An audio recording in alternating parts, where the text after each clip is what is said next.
The Depth to Delve Deep by Rote Writer. Chapter 25. Close Call. Rote waywardly wanders down the Royal Mile, wondering in which direction a bum should head, pondering the premonition preceding his adventure overseas. While planning his trip, he downloads a list of publishers along with a list of homeless shelters in London, almost foreshadowing the formulating fate he now finds himself in. He's been in this situation before in his own country, sometimes willingly.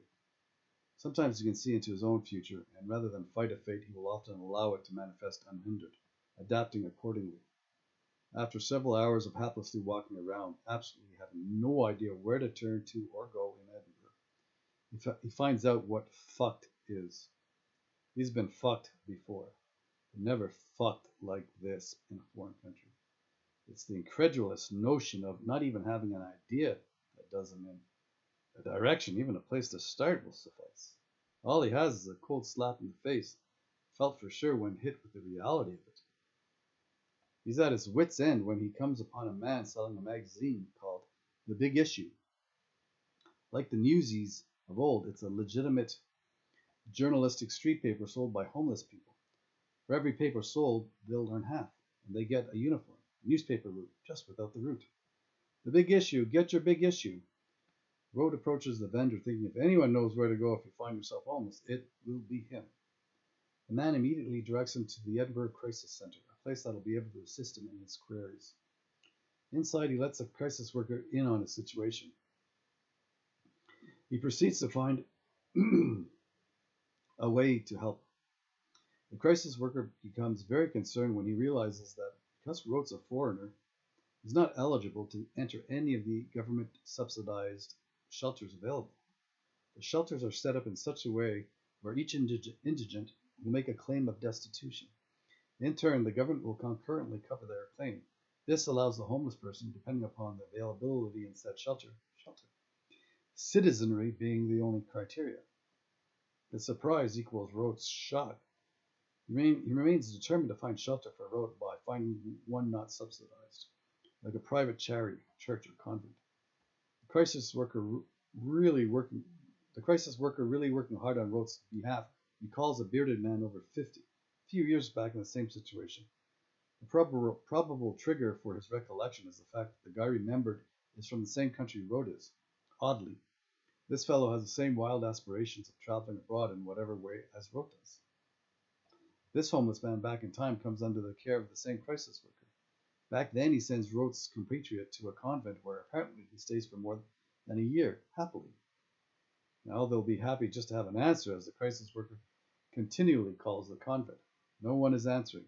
They have no way to confirm if the one bed posted on an internet site displaying available shelter is still valid without an answer. After more than an hour or so of trying to get through, the social worker surmises that it must be the day of the sisters are out for their weekly walk, a walk that winds up with a mass at their Catholic church. He suggests Rote might as well head to the convent, for the chances of the sisters answering the phone are minimal. Even if they are there, which they're not at that time of day, on that day of the week, his chances are better knocking on the convent door than not. He has nowhere else to go. Post-dated, perhaps predated, maybe misdated one-bed occupancy might not be available as posted. With his sights set on the sisters, he knows, even if there is a bed available, he might not meet their criteria. Destined with direction with the whereabouts of the convent now known, he's set to sail.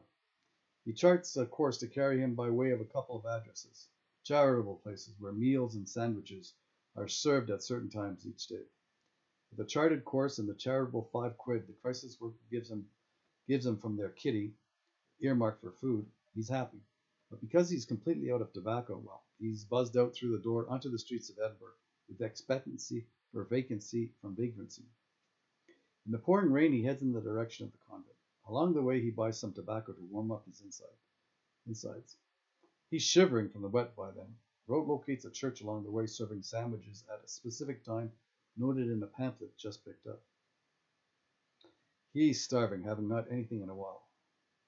He pauses to ponder a past possibility, thinking had he the sense a week or two ago, he might have come here sooner to at least eat something, maybe acquaint with what's available.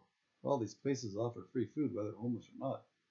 He's lived on a chocolate bar a day, along with an occasional scrounged roll of stale bread, sporadically interrupted by a warm wrap of chips. He's famished when he knocks on the church door along the way to the convent. The woman who opens the church door lets him know that what time it is, an hour before they open their doors to the destitute that day. The wet, weary wanderer is about to walk away when the woman reaches for and bags a few white bread sandwiches with processed cheese. She hands them to Rote, who relays as much gratitude as he can give.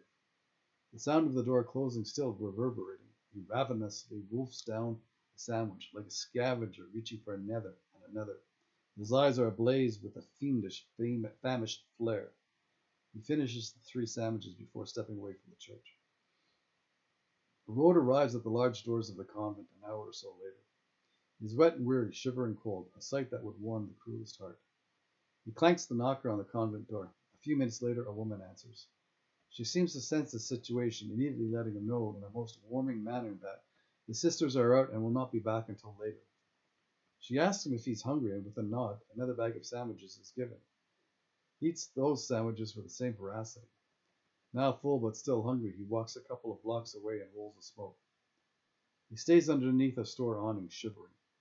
He still doesn't know if there's a bed available at the convent. He thinks he will shiver himself into certain sickness if he stays the night outside. He heads to the hostel to keep warm and retrieves his 2 blue bags. Back at the convent, he climbs the stairs and yanks the clank, knocking the large doors.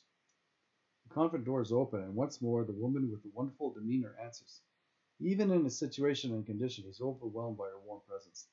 She smiles as she sees him there dripping wet and destitute. He senses salvation in her smile. He shivers.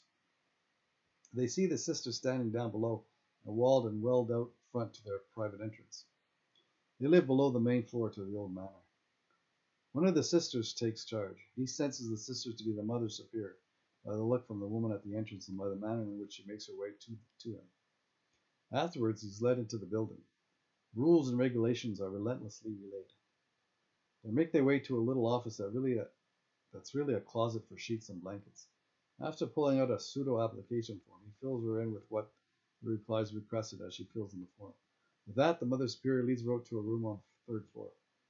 He walks in with clean sheets, a warm blanket, and his 2 blue bags, now so heavy with the weight of the water soaked through, they drip as he enters. He is so surprised to see his room empty. With 2 beds available, he takes the one on the far side of the room away from the door. He makes his bed before going down to the 2nd floor, where he meets the others also staying in the convent.